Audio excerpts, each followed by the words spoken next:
Avril 2021. Pour la première fois de ma vie, j'entends parler du rappeur O3 Grido, et en découvrant son vécu, je me prends littéralement une claque. Oh my! L'histoire de Grido, c'est celle d'un artiste qui, sur le papier, au vu d'où il vient, n'aurait jamais dû réussir. Il grandit dans un environnement extrêmement pauvre et hostile. Son père est un des tout premiers Crips, le gang le plus célèbre des États-Unis. Dès son adolescence, O3 Grido devient sans-abri et développe une addiction à la cocaïne.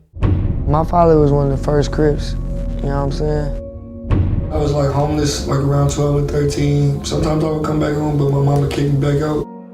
I used to be addicted to cocaine, you know what I'm saying? Really? When did that start? 13, 14. Et pourtant, en 2017, il signe en label pour 1,7 million de dollars et passe d'enregistrer ses chansons dans le placard de son cousin à partager des sessions studio avec les Migos, Lil Uzi Vert ou Ty Dolla $ign. Mais malheureusement pour lui, durant cette même période, Grido s'attire également de sérieux ennuis puisqu'il a failli perdre sa jambe gauche suite à une fusillade et qu'il apprend qu'il risque jusqu'à 300 ans de prison pour une ancienne affaire dans laquelle il est impliqué. Pourquoi dans les rues de Los Angeles, O3 Grido est-il considéré comme une véritable légende vivante? C'est ce que nous allons découvrir ensemble dans cet épisode de Frères Castor. Je vous présente O3 Grido. Issu d'une famille modeste originaire de Los Angeles, son enfance est marquée par une succession de galères et d'épreuves difficiles. Alors qu'il n'a qu'un an, son père meurt brutalement, sa mère se retrouve donc très tôt seule pour subvenir aux besoins de ses 3 enfants, et à l'âge de 13 ans, sa famille lui s'installe dans la cité de Jordan Downs, dans le quartier de Watts à Los Angeles. Un endroit tristement célèbre pour son extrême pauvreté, ainsi que le climat de violence qui y règne et qui est considéré comme un des coins les plus dangereux de la ville. Jordan Downs was a hotbed of gang activity, with crime and murder rates among the highest in Los Angeles.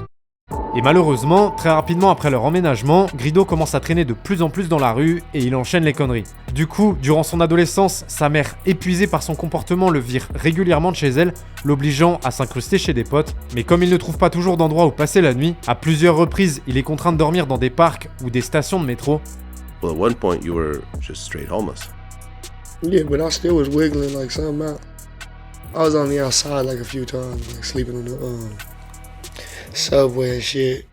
Et c'est pas tout. Car le quartier dans lequel il grandit est aussi le repère des Grape Street Crips, un gang affilié aux Crips, dont la particularité est que ses membres arborent la couleur violette en référence à la rue Grape Street qui longe la cité de Jordan Downs. En anglais, grape signifie raisin, et comme le raisin c'est violet, t'y as capté.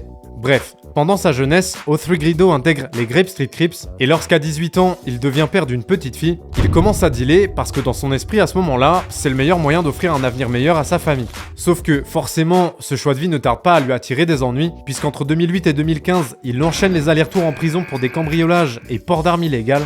Mais malgré tout ça, en parallèle, Grido développe également une passion pour la musique, et il commence à enregistrer des morceaux qu'il poste sur internet sous le nom de Greedy Giddy. This was just an issue with a bitch that used to mess with me. She used to love a nigga till she see me off of ecstasy. Greedy fucking giddy, call the studio the kitchen. So I step out of the kitchen, put the key in the ignition. Why you acting funny, girl?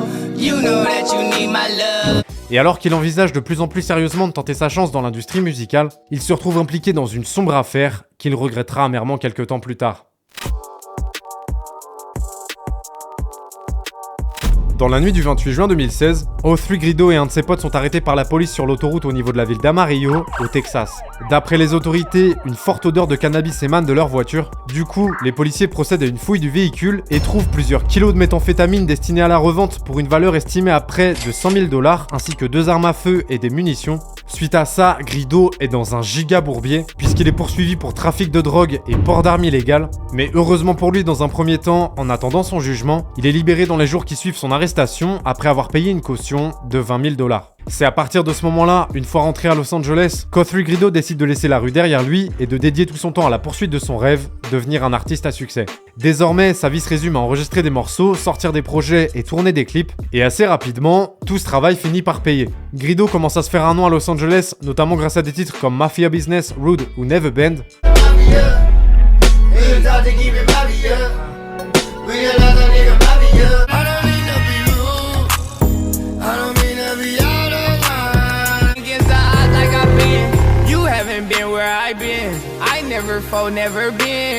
En décembre 2017, il signe un contrat à 1,7 million de dollars avec Alamo Records, un label appartenant à Universal. O3 Greedo est en pleine ascension. Il enchaîne les interviews, il donne ses premiers concerts. Au sein de l'industrie musicale, il est désormais considéré comme une des nouvelles étoiles montantes du rap venant de Los Angeles. Mais malheureusement, en parallèle, Greedo est également confronté à de nombreux coups durs. Il perd plusieurs proches, il est grièvement blessé par balle à la jambe au point que les médecins envisagent même l'amputation.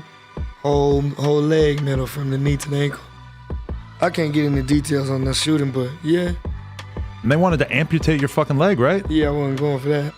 Mais surtout, l'affaire d'Amarillo au Texas ne cesse de le hanter, puisque lors d'une audience préliminaire au tribunal pendant l'été 2017, il apprend qu'il sera jugé l'année suivante et qu'il risque jusqu'à 300 ans de prison. Une peine extrêmement lourde due à ses antécédents judiciaires et au fait que l'état du Texas est particulièrement sévère. Du coup, en sachant ça, O3 Greedo met les bouchées triples, car désormais son objectif est de faire suffisamment d'argent pour subvenir à vie aux besoins de sa famille, même s'il est condamné à de la prison. D'après son entourage, à cette période, il passe la quasi-totalité de son temps à charbonner sur sa musique, au point d'enregistrer jusqu'à 20 morceaux par jour. I make like 14 songs a night. I don't be like having no scrap songs or nothing. I got like so much unreleased music. I got over 1,000 unreleased songs from 2018, so... Une perf hors du commun, mais malgré sa productivité délirante et le travail monstrueux qui se cache derrière, la carrière prometteuse de Greedo est stoppée net à peine quelques mois plus tard. Le 25 avril 2018, étant donné que pour l'ensemble des chefs d'inculpation retenus contre lui, O3 Greedo risque jusqu'à 300 ans de prison, ses avocats et lui passent un accord avec le procureur. Il accepte de plaider coupable pour détention de drogue et port d'armes illégales et écope donc de 20 ans de prison. Élément important, dans le cadre de ce marché, Greedo dispose d'un délai de 2 mois avant d'être incarcéré, période durant laquelle il continue d'enregistrer des chansons comme un zinzin, avec comme objectif en tête d'avoir l'équivalent de 30 albums de côté, ce qui représente plus de 3000 morceaux. Dans les jours qui précèdent le début de son incarcération, il donne également un dernier concert légendaire à Los Angeles pour kiffer avec ses fans, et profite même de l'occasion pour demander sa copine de l'époque en mariage.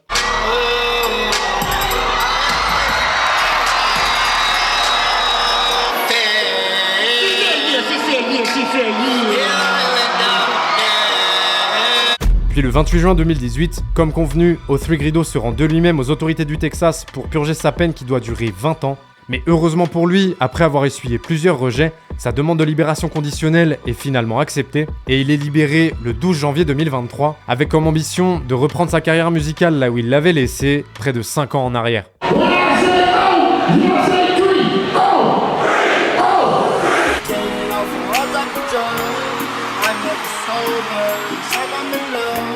Si tu as apprécié cette vidéo et que tu veux que j'en fasse d'autres, tu le sais, lâche un gros pouce bleu.